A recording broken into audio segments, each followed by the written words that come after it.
Hi, I'm trying to learn how to make these brief, so I'm going to try this. I just got a new organizer from my good friend Stacy Hepner. I'm not a big Christmas gift giver, receiver person, but I believe that the Lord led her to Michael's. This is where you can get one of these, to Michael's, to give me this daily planner. And the neat thing about this planner is it's goal-centric. And if you are a kingdom person, a kingdom-minded person, you know God's plans for you are good and you want to get going on them.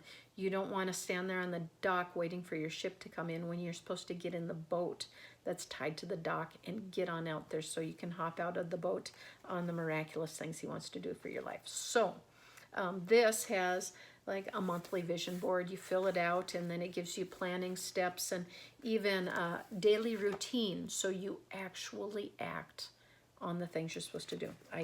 I highly recommend it. I hope that you love it. I already love it. I've been using it for about a month now. So thank you, Stacy Hepner. You're changing my life. I want to read to you something from Romans 12, 1 and 2 says, "Therefore I urge you, brothers, in view of God's mercy, to offer your bodies as a living sacrifices, holy and pleasing to God. This is your spiritual act of worship. Do not conform any longer to the pattern of this world, but be transformed by the renewing of your mind. Then you'll be able to test and approve what God's will is, His good, pleasing, and perfect will." And so we know that with humility, we can come before God and find out what He really wants us to do. And a lot of the things that He wants us to do are going to be breathed out of our time in worship, in reading the Word and doing what He says.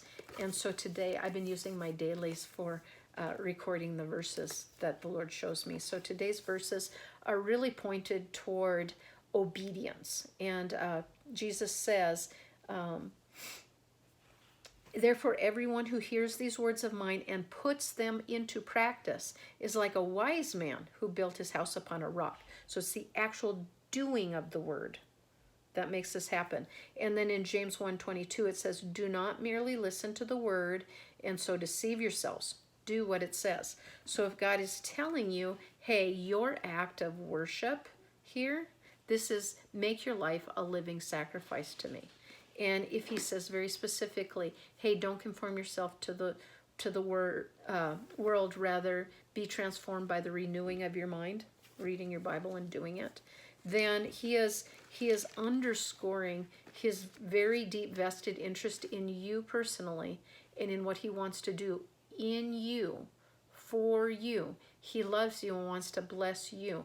Everything that you do for someone else should be overflow. It shouldn't be this big struggle to produce. Rather, it is God loving you and producing good things in your life, and then other people get to splash in the puddles of your overflow in your time with God. So I love you. I hope you have a wonderful day and that you're blessed, and I hope this blesses you too. Have a happy 2020. God bless you. Bye-bye.